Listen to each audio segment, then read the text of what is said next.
আপনি দেখছেন news Bengal 24 YouTube channel. ইতিমধ্যে বেরিয়ে আসলো আজকের বাছাই করা 60টি তাজা খবর। প্রত্যেকটা খবর আপনার জন্য অত্যন্ত গুরুত্বপূর্ণ হবে, তাই খবরগুলি শুরু থেকে শেষ পর্যন্ত দেখবেন। আপনার কাছে ছোট্ট একটা অনুরোধ, ভিডিওটি দিয়ে একটা লাইক করবেন, আর চ্যানেল নতুন থাকলে অবশ্যই চ্যানেলটিকে সাবস্ক্রাইব করে পাশে আসা ঘন্টাটা চেপে দেবেন এই রকম লেটেস্ট ও ট্রেন্ডিং খবরগুলি সবার আগে পাওয়ার জন্য। শুরুতেই চোখ রাখবো প্রথম খবরের দিকে। কৃষক আন্দোলন ঘিরে ধুন্ধুমাট, এভাবে দেশ এগোবে না, কেন্দ্রের বিরুদ্ধে সরব মমতা। 2020 সালের কৃষক আন্দোলনের পর ফের একবার মাথাচাড়া দিয়ে উঠেছে দেশের হাজার হাজার কৃষক। একাধিক দাবি নিয়ে সরব হয়েছেন কৃষিজীবী মানুষরা। মঙ্গলবার সরকারের প্রতিশ্রুতি মতো এমএসপি না পাওয়ার ক্ষোভ নিয়ে দিল্লির উদ্দেশ্যে পাড়ি জমিয়েছিলেন কৃষকরা, আর সেই আন্দোলনই মারাত্মক আকৃতি ধারণ করল এদিন, যার জেরে আগামী এক মাসের জন্য 144 ধারা জারি করা হলো দিল্লির সীমানায়। আর এই দিন তাদের হয়েই গলা ফাটালেন তৃণমূল নেত্রী মমতা বন্দ্যোপাধ্যায়। মুখ্যমন্ত্রীর কথায় তাদের উপর কাঁদানে গ্যাস দিয়ে আক্রমণ করা হচ্ছে। এভাবে দেশ এগোবে কি করে? বিজেপি যেভাবে কৃষকদের উপর নৃশংসভাবে অত্যাচার করছে, আমি তার তীব্র প্রতিবাদ করছি। তিনি কটাক্ষ করে বলেন, মনে রাখবেন এই কৃষকরাই আমাদের সকলকে টিকিয়ে রাখেন। আসুন সরকারি বর্বরতার বিরুদ্ধে কৃষকদের সঙ্গে একাত্ম হয়ে দাঁড়াই। যদিও এখানেই থেমে থাকেননি তিনি, কেন্দ্রকে ক্রমাগত আক্রমণ শানিয়ে তিনি বলেন, এভাবে বিক্ষোভ দমন করার চেষ্টা না করে বিজেপির উচিত নিজেদের অহং এবং ক্ষমতা দখলের লোভ দমন করা। মনে রাখা দরকার, এই কৃষকরাই আমাদের অন্ন সংস্থান করেন। সরকারি নৃশংসতার বিরুদ্ধে আমাদের কৃষকদের পাশে দাঁড়ানো উচিত।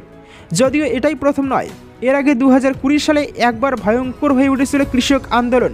সেই স্মৃতি উস্কে ফের একবার দিল্লির উদ্দেশ্যে পাড়ি জমিয়েছেন কৃষকরা। তাদের দাবি এক নয় একাধিক। আর এবার এই মিছিল রুখতেই সিঙ্গু, টিকরি ও গাজীপুর সীমানা বন্ধ করে দিয়েছে দিল্লি পুলিশ। পথ আটকানো হয়েছে ব্যারিকেড আর কাঁটাতার দিয়ে। নিরাপত্তার চাদরে মুড়ে ফেলা হয়েছে গোটা দিল্লি সীমানা। আর এবার কেন্দ্রের এই ভূমিকার উপরেই প্রশ্ন তুলেন বাংলার মুখ্যমন্ত্রী মমতা বন্দ্যোপাধ্যায়। যদিও মমতা বন্দ্যোপাধ্যায় এই বক্তব্যের পর সমালোচনাও কম হচ্ছে না। সন্দেশখালির ঘটনা মনে করিয়ে সাধারণ মানুষ বলছে, সবার আগে মুখ্যমন্ত্রী তার নিজের রাজ্যের কথা ভাবা উচিত। এই রাজ্যে যে অরাজকতা চলছে, সবার আগে সেটার প্রতিকার করা উচিত। সন্দেশখালি যেতে পারবেন শুভেন্দু অধিকারীরা, জানিয়ে দিল কলকাতা হাইকোর্ট। সন্দেশখালি যেতে আর কোনো বাধা থাকলো না শুভেন্দু অধিকারীদের। সোমবার কলকাতা হাইকোর্ট সন্দেশখালিতে 144 ধারা তুলে নেওয়ার নির্দেশ দিয়েছে। সেই কারণেই এবার বিনা বাধায় বিজেপি বিধায়করা সন্দেশখালি যেতে পারবেন। সোমবার বিজেপি বিধায়করা বিধানসভা থেকে সন্দেশখালির উদ্দেশ্যে রওনা দিয়েছিলেন, কিন্তু কিছু দূর যাওয়ার পরে তাদের বাস আটকে দেওয়া হয়। উত্তেজনার পরিস্থিতি তৈরি হবে শুভেন্দু অধিকারীরা গেলে। এছাড়া সন্দেশখালি এলাকায় 144 ধারা জারি করা হয়েছে, এই কথা প্রশাসনের পক্ষ থেকে জানানো হয়েছে। সন্দেশখালি যাওয়ার অনুমতি চেয়ে কলকাতা হাইকোর্টে আবেদন করেছিলেন শুভেন্দু অধিকারী। বিচারপতি জয় সেনগুপ্তের এজলাসে এদিন সেই আবেদনে মামলা হয়। এছাড়াও সন্দেশখালিতে 144 ধারা জারির বিরুদ্ধে মামলা হয়েছিল, সেটিও বিচারপতি জয় সেনগুপ্তের এজলাসে এদিন শুনানি হয়। গোটা সন্দেশখালি এলাকা জুড়ে কেন 144 ধারা জারি রয়েছে, সেই প্রশ্ন করেছিলেন বিচারপতি। রাজ্য তেমন কোনো বিশেষ কারণ দেখাতে পারেনি। 144 ধারা জারির জন্য কোনো বিশেষ উপযুক্ত এলাকা দেখানো যায়নি। সেই কারণে কলকাতা হাইকোর্টের 144 ধারা সন্দেশখালি থেকে তুলে নিতে বলেছে। এক্ষেত্রে সশস্ত্র পুলিশের সংখ্যা আরও বাড়ানো হবে বলে সন্দেশখালি এলাকায়। এছাড়াও কিছু পকেট এলাকায় আরও নজরদারির কথা বলা হয়েছে। ফলে আর সমস্যা থাকলো না বিরোধীদের সন্দেশখালি যেতে। প্রসঙ্গত, সিপিএম, বিজেপি, কংগ্রেস 3 রাজনৈতিক দলকেই সন্দেশখালি যেতে দেওয়া হয়নি। এদিন বিচারপতি জয় সেনগুপ্তের পর্যবেক্ষণ, সন্দেশখালিতে 144 ধারা বাতিল করা হচ্ছে, তাই শুভেন্দু অধিকারীদের করা মামলার আর কোনো গ্রহণযোগ্যতা নেই। শুভেন্দু অধিকারীরা সন্দেশখালি যেতে পারবেন, সেজন্য ওই মামলার আর কোনো গ্রহণযোগ্যতা নেই। সোমবার সায়েন্স সিটির কাছে বিজেপি বিধায়কদের বাস আটকে দিয়েছিল পুলিশ। সন্দেশখালি থেকে 62 কিলোমিটার দূরে কেন কলকাতায় তাদের বাস আটকানো হলো, সেই প্রশ্ন তুলেছিলেন শুভেন্দু অধিকারীরা। 4 ঘন্টার বেশি সময় ধরে বাসের মধ্যেই ছিলেন বিজেপি বিধায়করা। 15 তারিখ ফের তারা সন্দেশখালি যাবেন, এই কথা জোর গলায় বলেছিলেন শুভেন্দু। তাহলে কি ফের মুখ পুরল রাজ্য প্রশাসনের, প্রশ্ন উঠছে। ব্যারাকপুরে অর্জুনের ঘরের লোক, যাদবপুরে প্রাক্তন সাংসদ। লোকসভা নির্বাচনে বাংলায় বিজেপির সম্ভাব্য তালিকা। হুগলি ও শ্রীরামপুরে ঘরের লোক চাই বলে পোস্টার পড়েছিল। সেখানে বলা হয়েছিল বহিরাগত লকেট চট্টোপাধ্যায়কে প্রার্থী হিসেবে চান না। পোস্টারে বলা হয়েছিল তৃণমূল নয়, তারা বিজেপি কর্মী। সেই পরিস্থিতিতে বিজেপির সম্ভাব্য প্রার্থী তালিকা বলে একটি তালিকা বিজেপি নেতাদের মোবাইলে ঘুরছে। তবে এ ব্যাপারে সংবাদ মাধ্যমের সামনে তারা কোনো মন্তব্য করতে চাননি, ফলে এই তালিকার সত্যতাও যাচাই করতে পারা হয়নি। সূত্র মারফত যে তালিকা পাওয়া গিয়েছে সেখানে বাঁকুড়ায় নাম রয়েছে লকেট চট্টোপাধ্যায়ের। এছাড়া মেদিনীপুর থেকে দিলীপ ঘোষ, বালুরঘাট থেকে সুকান্ত মজুমদার, বনগাঁ থেকে শান্তনু ঠাকুর, কোচবিহার থেকে নিশীথ প্রামাণিক, রানাঘাট থেকে জগন্নাথ সরকারের নাম। এর মধ্যে বাঁকুড়া থেকে লকেট চট্টোপাধ্যায় ছাড়া বাকিরা 2019-এর লোকসভা নির্বাচনে নির্দিষ্ট কেন্দ্র থেকে জয়ী হয়েছিলেন। লকেট চট্টোপাধ্যায়ের হুগলি থেকে কোনো এক মহারাজকে দাঁড় করানো হতে পারে। অন্যদিকে তালিকায় দেখা যাচ্ছে উত্তর কলকাতা থেকে রয়েছেন 3 জনের নাম। সেখানে শিশির বাজোরিয়া, প্রিয়াঙ্কা টিবরেওয়াল ও সজল ঘোষের নাম রয়েছে।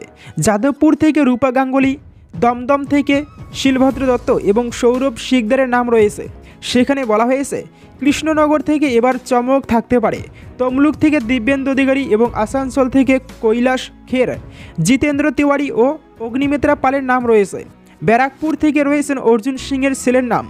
দার্জিলিং থেকে প্রাক্তন এক আইপিএসের নামের কথা নাকি ভাবছে বিজেপি।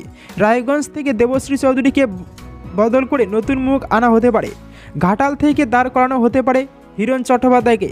সেক্ষেত্রে এবার ঘাটালে টলিউডের 2 অভিনেতার লড়াই দেখা যেতে পারে। লোকসভা নির্বাচনের প্রার্থী হচ্ছেন মিঠুন। হাসপাতাল থেকে বেরিয়ে জানালেন মহাগুরু। দিন দুয়েক হাসপাতালের চিকিৎসকদের পর্যবেক্ষণে থেকে শেষমেশ সোমবার দুপুরে ছাড়া পেলেন মিঠুন চক্রবর্তী। বেরিয়ে সাংবাদিকদের মুখোমুখি হয়ে নিজের খাদ্য রসিকতার কথা তো বললেনই, পাশাপাশি রাজনৈতিক প্রসঙ্গ ব্রাত্য থাকলো না তার মন্তব্যে। 24-এর লোকসভা নির্বাচনে কি বিজেপির প্রার্থী হচ্ছেন জানিয়ে দিলেন মহাগুরু। অভিনেতার চোখে মুখে কোনো রকম অসুস্থতার ছাপ নেই, একেবারে খোশ মেজাজেই কথা বললেন তিনি। সাংবাদিকদের প্রশ্নের মুখের রাজনৈতিক প্রসঙ্গ কিন্তু এড়িয়ে গেলেন না, সাফ জানিয়ে দিলেন লোকসভা নির্বাচনে প্রার্থী তিনি হচ্ছেন না। তবে 21-এর বিধানসভা নির্বাচনের মতোই এবার 24-এর লোকসভা ভোটেও মিঠুনকে দেখা যাবে বিজেপির হয়ে প্রচার করতে।